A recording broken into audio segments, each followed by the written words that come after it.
यार मैं video start कर लूँ, आप अगर आंखें खुल गई हो? यार मैं तैयार हो रहा था यार we are going to discuss the price drop. पूजो LMC लकी मोटर कंपनी माल नहीं बिक रहा, प्राइसेस गिरा दी हैं। अब देखना ये कितनी गिर गई हैं। हो गई शाम गिर गए दाम। हाँ यही वाली बात हो गई, शाम गिर गए दाम। और वीडियो देखते रहिए, let's see what happens. Boys फिर प्राइसेस कम हो गई। प्राइसेस कम होनी थी जी, हरकतें ही नहीं थी कोई इंसानों वाली। कौन कौन सी गाड़ियों की प्राइसेस कम हुई हैं? आप मेरा ख्याल है काम में बहुत ज़्यादा बिजी रहते नहीं नाई के पास गए थे बाल चेक करना। अच्छा वो स्पोर्टेज अल्फा और वो वाली। हाँ अच्छा हम थोड़ा लेट हो गए, इसका ये मतलब नहीं है कि आज किसी और की कम नहीं, हो लेकिन- गई। क्यों हुई है प्राइसेस कम? यार प्राइसेस कम मेरे ख्याल इस वजह से हुई हैं कि उनके जो वेरिएंट्स है वो परफॉर्म नहीं कर रहे थे, और आखिर में अब उनका, और दूसरी बात ये है कि वो उनकी एंड ऑफ लाइफ जो होता है प्रोडक्ट का, शेल्फ लाइफ भी कह सकते हैं आप उसे, एंड ऑफ लाइफ कह सकते हैं, हाँ वही, कि वो अब ख़त्म हो गई भी है। और एंड दे रियलाइज कि ये आगे किसकी ख़त्म हो गई? वो दो गाड़ियों पे बहुत सारे पैसे, 1 मिलियन और 1.2 मिलियन कम हुआ है। उसमें से एक आपकी स्पोर्टेज अल्फा है 2026, और एक आपकी है पोजो 2008 एक्टिव दोनों वेरिएंट्स। यार लेकिन एलियोर की प्राइस जो कम हुई है बहुत एलियोर कर रही है यार। अच्छा चलो पहले बता देते हैं रेफरेंस के लिए प्राइस। पी के बैठे हुए? नहीं बहुत एलियोर कर रही है यार कसम से यार। अच्छा नहीं मेरा एक सवाल है, चले पूजो 2008 की तो शेल्फ लाइफ का मसला समझ आता है, काफ़ी देर से आई हुई है, उसकी शेल्फ लाइफ कम हो गई, उन्होंने डिस्कार्ड करना होगा मॉडल या असेंबली लाइन बंद करनी होगी, क्योंकि नया मॉडल तो पूजो का आया ही नहीं है। स्पोर्टेज अल्फा को क्यों एकदम धचका लगा है, जो कि 10 लाख सीधी प्राइस गिरा के 79 कर दी उन्होंने? मेरे ख्याल में स्पोर्टेज अल्फा का वेरिएंट ना कोई इतना ज़्यादा पाकिस्तान में जब इन्होंने पिछली जनरेशन में भी जब इन्होंने इंट्रोड्यूस कराई थी अल्फा, तो लोग अल्फा मतलब बहुत ज़्यादा नहीं बिकी थी, बहुत ज़्यादा नंबर्स अचीव नहीं कर सके थे जितने वो चाह रहे थे। अगर आप उसे देखो ना तो फॉरवर्ड व्हील के नंबर हमेशा ज़्यादा होते थे। पामा की रिपोर्ट में भी फॉरवर्ड व्हील के नंबर मैक्सिमम होते थे, उसके बाद AWD और तीसरे नंबर पे अल्फा थी। उसकी एक रीज़न यही होती है कि हमारा बेसिक मोटिव रीसेल भी होता है समहाउ डिसीजन मेकिंग में। तो रीसेल में आप जितना मर्जी पीछे चले जाओ, मैं रिबॉन से बात कर लेता हूँ, रिबॉन का बेस वेरिएंट मिलता बड़ा सस्ता था, लेकिन फिर जब आप उसे बेचने जाते थे इट्स अ नाइटमेयर, क्योंकि जब आप सेकंड हैंड मार्केट में जाते हो तो सेकंड हैंड मार्केट में कोई भी वो लेने के लिए तैयार नहीं होता। वो कहता है मैं 2 लाख डाल के फॉरवर्ड सो अल्फा का के साथ ये प्रॉब्लम चलता रहा। पिछली अल्फा के साथ भी ये प्रॉब्लम चल रहा था, इस बार अल्फा के साथ तो ये प्रॉब्लम और ज़्यादा संगीन इस वजह से हो गया है कि जो फॉरवर्ड व्हील है, पहले अल्फाज में इंजन सेम होते थे 2000 सीसी तीनों में, अल्फा FWD AWD, तो समझ आती थी फिर भी किसी हद तक कि सिर्फ मैं छत कॉम्प्रोमाइज़ कर रहा हूँ या कुछ ट्रिम्स कॉम्प्रोमाइज़ कर रहा हूँ या 17 इंच अलॉयज कॉम्प्रोमाइज़ कर रहा हूँ। अभी आप कॉम्प्रोमाइज़ बहुत सारी चीज़ें कर रहे हो, लुक्स मिल रही है सिर्फ आपको, लेकिन आपको वो 2000 सीसी वाला इंजन मिल रहा है जो कि अगर आप पिछली स्पोर्टेज में था। और अगर आप फॉरवर्ड व्हील की बात करते हो, टेक्नोलॉजी बिल्कुल चेंज है, ज़मीन आसमान का फ़र्क है। अब आपको हाइब्रिड मिल रही है, तो प्राइस इन्होंने नीचे तो की है, लेकिन मुझे अभी भी समझ नहीं आ रहा कि ये आप 5 साल गाड़ी चला सकोगे और 5 साल अभी भी ये it's only a box with an engine, that's it. उसमें कुछ भी नहीं है उसके अंदर। अभी भी बता, अभी भी इसका बनता नहीं है लेना, अभी भी इसका वो नहीं बन रहा, बिकॉज अभी जो इनका जो हॉट सेलिंग प्रोडक्ट है वो इनका अभी भी हाइब्रिड और ओप वाला ही है, ठीक है। तो नीचे ये बिकने वाला नहीं है, बिकॉज इसके साथ जो कंपेटिटर्स खड़े हुए हैं, जो प्राइसेस खड़ी हुई वो इतने एल्योरिंग और इतने ज़बरदस्त हैं। उनमें से मेरा फेवरेट हमेशा की तरह उजान X7 कम्फर्ट वर्जन 7.9 का बिक रहा है। अभी भी वो मेरे ख्याल से सेंसिबल अप्रोच है उसको इससे बेहतर बाय है, इससे बेहतर बाय फॉर श्योर है, बिकॉज एक तो ये उसकी मार्केट भी अच्छी है और वो आपको रोड पे नज़र भी आती है, और वो छोटे शहरों में और अच्छे शहरों में बिकती भी है वो गाड़ी। मैं देखा उस गाड़ी को, उसकी डीजल भी अच्छी है। दूसरा मेरा ख्याल है इसका डायरेक्ट कंपटीशन इस प्राइस में आने के बाद J5 प्रीमियम से होगा, और वो प्रॉपर हाइब्रिड है, रिगार्डलेस ऑफ द फैक्ट कि अगर उसकी साइज़ भी छोटा है और राइड भी थोड़ी सी वो होगी अनकंफर्टेबल, जिनका एक्सपीरियंस है इसमें अहमद भाई का, तो मगर नॉनदलेस वो प्रॉपर हाइब्रिड है, ब्रांड न्यू कार है, पीरियड करेक्ट है, पीरियड करेक्ट डिज़ाइन जो है वो बड़ा वो और मेरे ख्याल हॉट भी है, वो मार्केट में उसकी रीसेल भी बन जाएगी ऐसा। निशात ग्रुप है, चल रहा है सर उस पे, निशात ग्रुप है, और वो वाहिद गाड़ी है जो आप अगर 100 बंदों को दिखाएं तो 100 के 100 बंदे कहेंगे हमें इसका डिज़ाइन पसंद है। कुछ डिज़ाइन है आर्ग्यूबल होते हैं, कुछ मुझे बहुत पसंद है, इनको पसंद नहीं होंगे, लेकिन ये यूनानिमसली हर बंदे को पसंद है। और कौन सी गाड़ी है इस प्राइस में?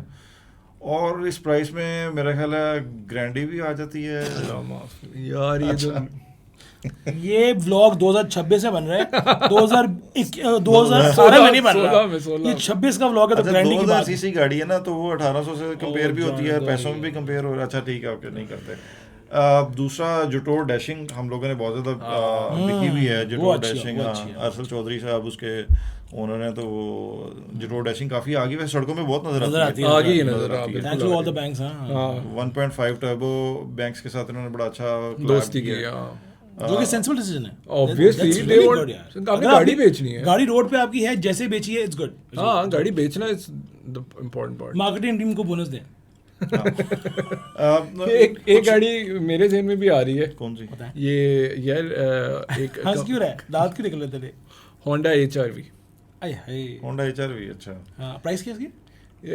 VTI S, अभी भी उनमें VTI आता है, वो जो 1.5 नेचुरली एस्पिरेटेड वाला, सिंपल वाला, हाइब्रिड वाला नहीं। 1.5 नेचुरल स्पीड क्या होगा यार?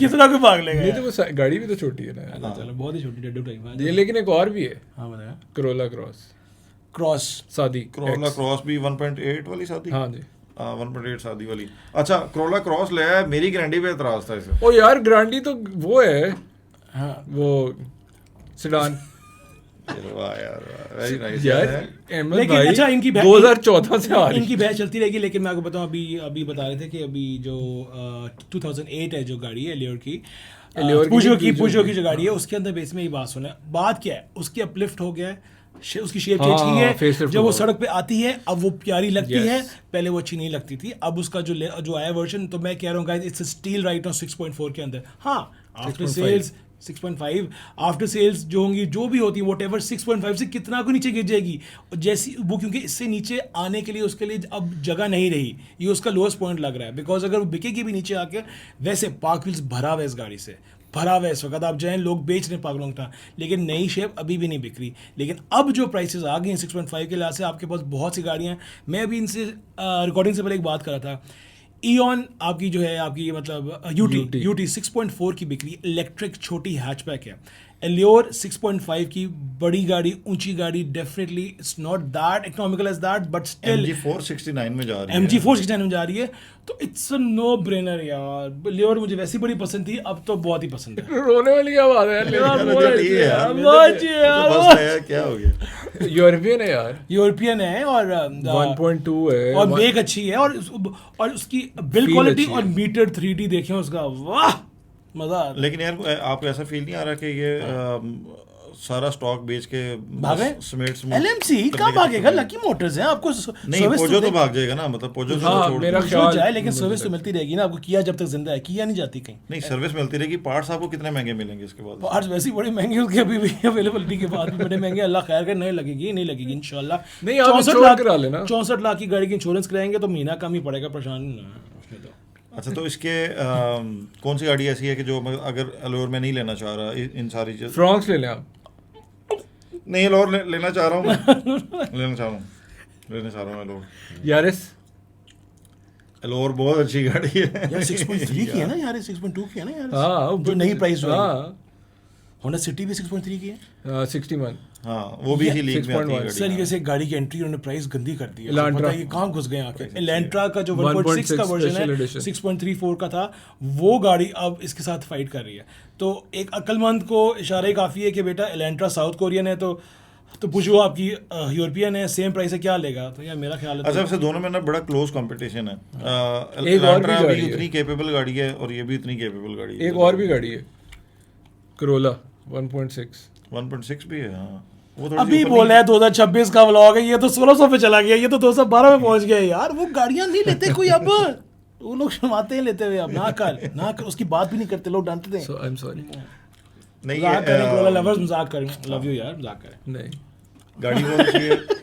अच्छा, इसका वैसे 1.2 टर्बो इंजन है, और उसकी वजह से फिर आपको पेट्रोल भी इसको हाई ऑक्टेन डलवाना पड़ता होगा। नहीं, ये बोले नहीं है, ये नॉर्मल में चलता है, जो मर्जी कोई इशू नहीं आया इसका। रॉ 92 चलता है। एक चीज़, इसकी ड्रैग रेस हुई थी विद 1800 नई सिविक एंड विद ग्रैंडी, सर उसने इतना बड़ा वाया मारा था। वो टर्बो है ना, बताना चाह रहा हूँ कि लोगों का दिमाग में होता है कि 1200 इंजन है, छोटा है, अगर टर्बो कितना को तेज होना है। नहीं, ग्रैंडी और सिविक को हैंड्स डाउन हराती है आंखें बंद करके। हालांकि इसमें मैंने जितनी दफ़ा चलाई है ना, मुझे एक चीज़ फील ज़रूर हुई है, और वो ये है कि छोटे इंजन में जो टर्बो लगा हुआ होता है ना, ये आप थोड़ा सा रेस के साथ कंपेयर कर सकते हैं। जो रेस वाले जो लोग हैं उनको ये चीज़ पता भी होगी शायद, उन्होंने रेस में हर बंदा इसको देखता भी है।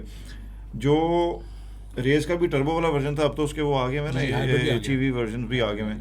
जो टर्बो वाला प्योर वर्जन था जो शुरू में आया था उसके 1000 सीसी टर्बो, उसके साथ कंपेयर करते हैं तो जो छोटे इंजन टर्बो वाले आइडल पे तंग करती है ना जो गाड़ियाँ, वो 24 घंटे मतलब वो वाइब्रेशन और वो चीज़ें होती हैं, वो मैंने इसमें भी फील की है। आइडल पे हल्की सी वाइब्रेशन होती है, वो मतलब इतनी, जो तो टर्बो चलाता है गाड़ियाँ उसको तो मसला नहीं है, लेकिन अगर कोई NS से शिफ्ट होता है ना तो उसको थोड़ा सा फील होता है। दूसरी चीज़ इसकी ये है कि मैंने ये सुना हुआ है इसका, और correct me if I am wrong, और आप अपने कमेंट्स में भी बताएं अगर आप में से कोई यूज़ कर रहा है, कि इसकी AC की जो थ्रो और AC की जो पावर है और AC की जो कूलिंग है वो उस तरह से नहीं है जिस तरह से Corolla वगैरह की बाकी सब गाड़ियों की होती है।